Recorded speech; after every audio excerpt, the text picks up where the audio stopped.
Dobrodošli tragači duhovne utehe u vanvremensko svetilište manastira Rakovica, svetionik vere i poštovanja koji je stajao na testu vremena.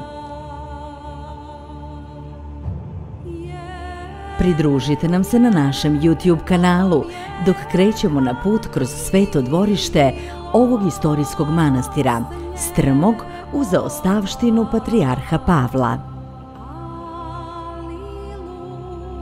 Priča o manastiru Rakovica datira vekovima unazad, u vreme kada su pobožni monasi potražili utočište u ovom spokojnom okruženju. Tu su usred mirne lepote Beograda postavljeni temelji ovog svetog svetilišta, služeći kao raj za molitvu. Tokom godina generacija vernika i posvećenih zanatlija neumorno su radile na očuvanju zaveštanja manastira Rakovica. Od svojih skromnih početaka do današnjeg sjaja, svaki kamen svedoči nepokolebljivoj odanosti i istrajnom duhu ove cenjene institucije. Manastir Rakovica stoji kao svedočanstvo pravoslavne hrišćanske tradicije sa svojom vanvremenskom arhitekturom i svetim umetničkim delima koja održavaju bogato kulturno nasleđe Srbije. Od svojih urođenih fresaka do ikoničnih zvonika, svaki detalj odiše osjećaj božanskog prisustva i duhovnog značaja. Centralna za narativ manastira Rakovica je cenjena ličnost patrijarha Pavla, čije nepokolebljivo rukovodstvo i duboka učenja nastavljaju da inspirišu generacije vernika. Njegova zaostavština živi unutar tih svetih zidina, usmeravajući hodočasnike na putovanje vere i prosvetljenja. Patrijarh Pavle bio je duhovni vođa Srpske pravoslavne crkve od 1990. do 2009. godine.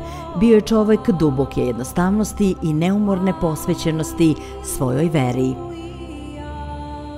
Uprkos visokom položaju kao poglavar crkve, odabrao je život izuzetne skromnosti. Jedna od najznačajnijih karakteristika patrijarha Pavla bila je njegova posvećenost vođenju primerom. Odbacio je zamke bogatstva i moći, birajući umjesto toga život asketizma i služenja. Bio je poznat po svom skromnom načinu života, često putujući javnim prevozom i boraveći u maloj sobi unutar manastira umjesto raskošne rezidencije. Iako je vodio asketski način života, patrijarh Pavle je posjedovao toplinu i pristupačnost koja je omilila ljudima sa svih strana života.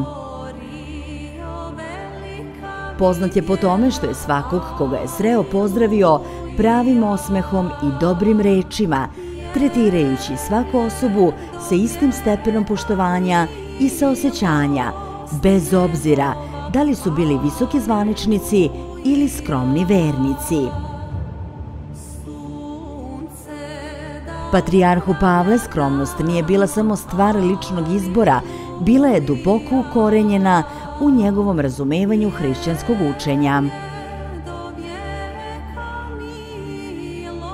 Verovao je da prava veličina leži u služenju drugima i životu bez sebičnosti i posvećenosti Bogu.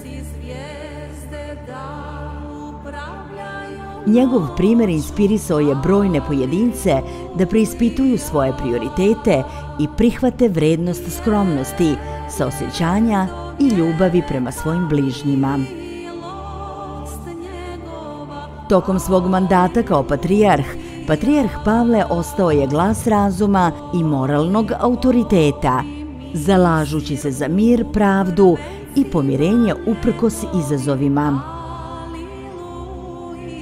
Njegovo nasleđe i dan danas inspiriše ljude širom sveta da teže životu jednostavnosti, služenja i duhovne dubine, utelovljujući večne vrednosti hrišćanske vere. Dok se opraštamo od ovog svetog svetilišta, neka duh manastira Rakovica i mudrost patrijarha Pavla nastave da osvetljavaju naš put. Do sledećeg puta neka vaša srca budu ispunjena mirom, a vaše duše božanskom milošću. Ne zaboravite da lajkujete. Napišite mi u komentarima šta biste voljeli da vidite u sledećem videu. I naravno, subscribeujte. Vidimo se. Ostanite uz moj YouTube kanal.